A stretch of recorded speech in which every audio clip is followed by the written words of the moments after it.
So guys, i-house tour ko na kayo. Mag-house update tayo. So dito tayo ngayon sa bahay. Halika Beb, dahan-dahan lang. Hali, pasok at papasukin natin. So, ito ang bahay na pinaghirapan ng kapatid ko from Saudi na nagtatrabaho for 2 years. So ngayong araw guys, kahagabi dumating siya, galing siya sa Saudi. So 2 years, di ba na-ichika ko na sa inyo, 2 years, after 2 years, ngayon pa siya nakauwi. So eto yung bahay na parang naging inspiration din namin, na inspiration ko din para magpagawa ng bahay na, mag-start na magpagawa ng bahay. So tara, iha-house tour ko kayo. Syempre, ayan na, meron na siyang mga sliding window. Tapos, tara ipasok ko kayo kasi ayan, ito bago tong pintuan niya. Medyo maingay sa loob kasi excited yung mga tao at ang daming sumalubong sa kanya. So, tara, pasukin. Hi, madam! Say hi! Dida! Hi! Ang aga! Diba? So, welcome sa bahay ng aking kapatid. Tingnan niyo yung sahig niya. Auntie nga pala. Yes, hindi. Auntie na beautiful. Ay, oh! Naka-tiles na siya guys. Hindi niyo yung tiles.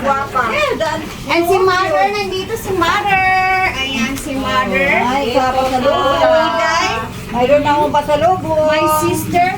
Ipadoon sa iya na makita yung beauty. OFW. Agawin.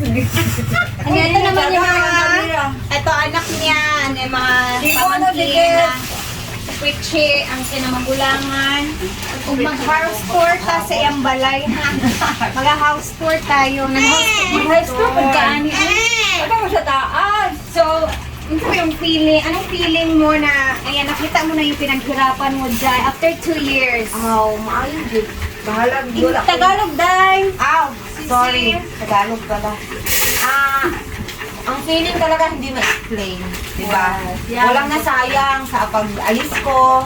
Ayan, pagdating ko agad, talagang hindi ko ma-explain yung ganda ng bahay. Kahit hindi pa siya tapos, pero ayan, nakikita ko na talaga ang ganda. So, thankful talaga ako. Tara, pasukin na ano natin, lusugin natin yung taas, yung mga kwarto, at iba pa. Alam, bongga, naka-win. May kwarto na. Naka-sliding window na talaga ang sa baba. Sa taas. Of course. Wala, samot ko wala. And meron siya, may grills pa yung kasama. Bye-bye. Ante, makikita ko tanaw ko sa mga tanong na ikaw mag-adjust sa Ito yung kwarto nila sa baba. Medyo madilim pa guys kasi wala pa silang ceiling dyan. Yung kulang dito sa mga ceiling na lang talaga. No? wala lang sa ha. Then up tayo, dito tayo sa taas para makita natin. Wala, bongga kayo mong salugday. Tiles na. Pero para makita aning times. Kuan ni siya abi na ako kana bitang dilidan log. Anong para? And of course, dito ang mga ek-ek-labos, mga sosyalan na mga ano, may naka-wifi na siya. May nagiging si anak ba? Oo. Ite. Akyatin natin sa taas para makita natin. Wala ba? Kung saan kayo mag-i-add, ani mo mga hagdanday? Ay kulay, lalagyan ko pa yung pintura. Kulang guys. So nag-program. O ante. Kata-kata na ako naman ka. Dito pa pala, wala pa dito. Bakit may pintuan dito? Dapat sliding window na lang, maybe ay sliding door, no? Okay, gumayar kayo. Icon ba? Window ba nga glass? And then meron siya 2 kwarto dito guys. So, eto na ang room. Tara pasukin natin kasi bali, ano ang anak ni ate? 3. So, 2 babae, 1 lalaki. So, dito yung mga bata sa taas. So, ito yung kwarto nila. And ay, parehas sa window Chelsea. nila Antisita. Naka-ano na din siya, naka-jealousy. Pareha talaga sa window nila Antisita, guys. Kahapon na hinaus-tour ko din yung Antisita. Andito, balawak pa siya. Oo, pwede sila dito latag. May mga kulang pa pala dito, guys. Mga pintuan sa taas. Pero matutulugan na talaga siya. Medyo may kulang-kulang pa, pero malay natin, matutulungan natin si Sister soon, di ba, Beth? At least, meron na siyang nakikita sa mga pinaghirapan niya sa Saudi. Katanan niya. At saka guys, ang ganda na, no? Napaka-simple lang. Hindi, naka-window na lahat dito. Yan. Naka-gray, ay naka-jealousy na lahat. Beautiful.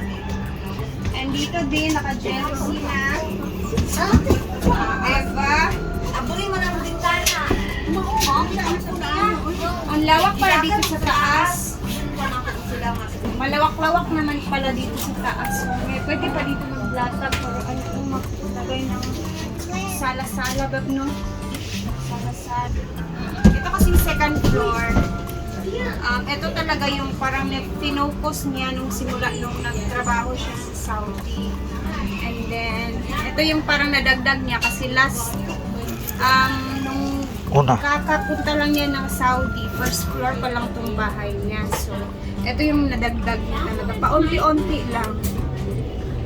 Hindi man siya magara masyado, pero guys, ang ganda na neto. Okay na ako pag ganito. Dito naman ang pangalawang kwarto. So, pasensya na kayo at medyo hindi ko naglinis ata ang mga tao dito. Ayan. Para makapasok ang mga hangin. Nice, ang balay nila na. Kanini, no? Mag-careful ka, Ana. Dili ka mahulog diya, okay? So, down na. So, ayan na. Mag-i-enjoy siya dito ng bakasyon niya for 1 month. So, isipin niyo 2 years yung straight na trabaho niya sa Saudi. And then, 1 month lang yung ano niya, yung rest niya, yung pag-uwi niya. And then, uwi siya, babalik siya sa Saudi. So, laban lang sister kasi sabi niya, mag-aaral na yung ano niya, yung eldest niya ng college. So, kailangan daw sikap na naman, another sikap na naman para sa ka-college. Grabe no? Yung ano ba, yung tipong sobrang namimiss mo yung pamilya mo pero kailangan mo talaga siyang gawin. Sacrifice. Sacrifice, hindi basta-basta yung pagsasacrifice. Isipin nyo naman, mother ha, ma'am, iba talaga kasi yung ina. Iba ang pag-aalaga ng ina kaysa sa tatay. At saka yung mga bata, syempre, ano nila, yung mama talaga lagi. Mama, di ba ba? Kahit ako, okay lang ako malayo ako kay papa. Nagkatrabaho siya sa malayo, pero at least yung mama talaga. Iba talaga yung, kahit yung lalaki na anak naman siguro, no? Mother din. Mama's boy. Baba muna tayo. So, anong ginagawa ng mga tao dito?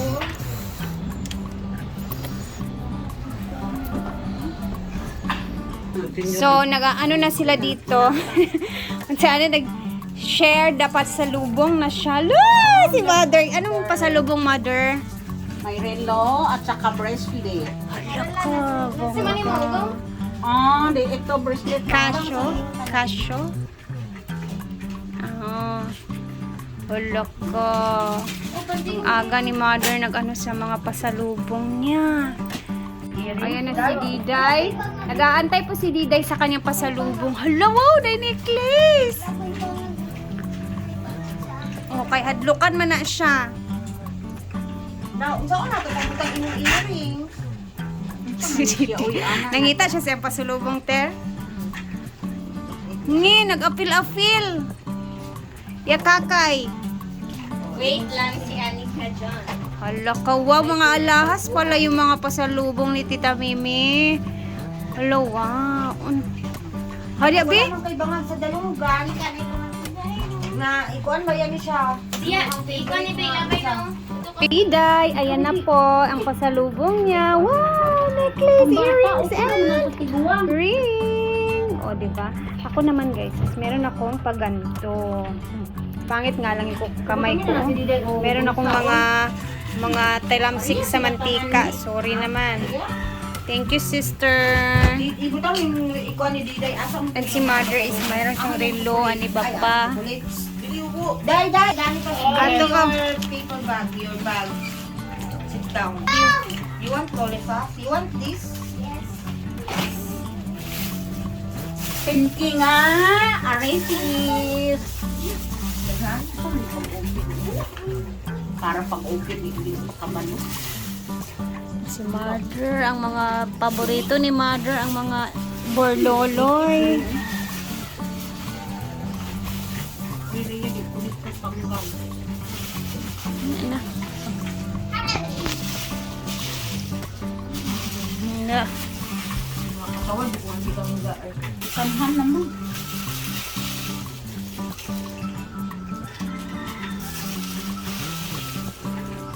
kaya mo hindi ka mga Ayaw kayo daghanan nak ha? Kaya daghan ba yan mo mag-share?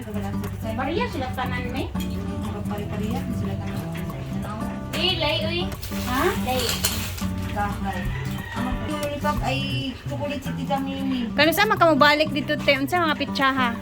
April 5 ako ma'am. Ay May 5 ako ang ticket. Ang flight. So balik siya ng May 5 ng Ay, nakati ko Saudi. yung shampoo para sa imo. Nakalimot ko. Wala ka wow, kadaghan ya diday. Uy, nga naman daghan kay na tita.